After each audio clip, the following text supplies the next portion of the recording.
Did you see the bet that Drake made? $200,000. Yo, that man just tosses around on the Warriors bucks like it's nothing. So my question is, if I were to give you the $200,000 that I have casually laying around, just like sitting there rotting in my bank account. Yeah, you gotta like that.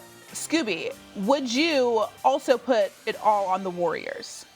I don't think the team that I would choose would be the Warriors. I mean, isn't it obvious that you got to pick the Phoenix Suns to come out of the West? They've been the best team all season. 64 wins, the most by far in the NBA, and they pretty much lead the NBA in all important metrics when you look at the turnovers, when you look at field goal percentage, free throws, you name it. The Phoenix Suns have been the best team by far. So if I'm putting my fun bucks, your fun bucks on the team, money. I'm going to do it to the Phoenix Suns. Yeah. Well, I appreciate all of your logic, and I appreciate Drake's $200,000. But I'm going with Memphis. And look, I know everybody's going to at me now with what happened today. I get what happened today, but this is a Memphis team that all year has played footloose and fancy free, right? Like there is a level of fun to what they're doing that hits different. And when you're talking about what we saw today, we saw Ja Morant go off. That's going to continue every single game. We'll get into what happened today. It doesn't take away my belief that Memphis throughout the course of the West still has the opportunity to rise above. The Suns are one soft tissue injury from Chris Paul away, which is not uncommon from finding themselves out of that conversation. Deep. They go 10 deep. Listen, don't be surprised if the T-Wolves pull this off against Memphis. I will be very surprised. Here's the thing. We know that if Drake is betting on anything, it's not a good idea because of the Drake curse. So Steph Curry chasing his 4th ring, and he was on Draymond Green's podcast to talk about a hypothetical. If you could trade the 2017 and 18 championship to complete the 73-win championship, would you trade those 2 championships to complete the 73?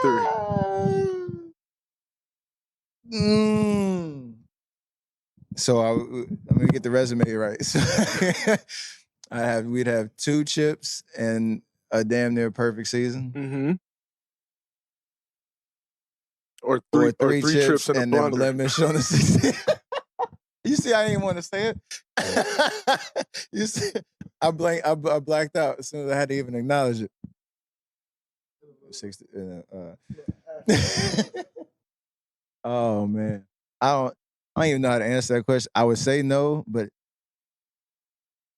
I think for the rest of our life, I'll still be able to just laugh at 16, which is fine. It's fine. There's always going to be that just awkward, like, acknowledgement of an amazing regular season and in the finals run. But yeah, I'd say no. I love Draymond's face. He's like, he knows what he's doing.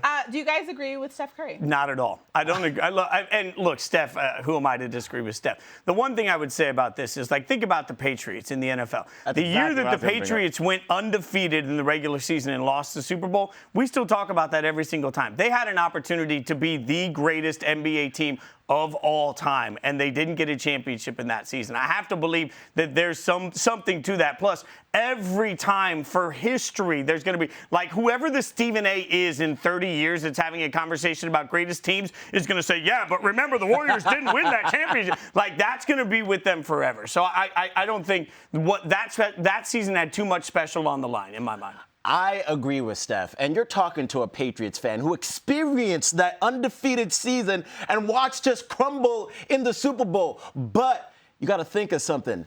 You watch the rest of that interview, everything happens for a reason. And Tom Brady said that had they won the championship during that perfect season, maybe he wouldn't still be playing football till this age. Steph Curry, I think the same thing with him. There's a lot of things that could have motivated or sparked because of that season that they didn't have, which went perfect. And then if you watch the end of that interview, towards the end of it, Draymond Green and Steph both agree that, hey, that 73 team, if they won the championship, they would have been the best team of all time. But then in 17, we were the best team of all time because we finished it. So it's like, all right, that was a great team, but we also had another great team after. Thanks for watching ESPN on YouTube. For live streaming, sports, and premium content, subscribe to ESPN+.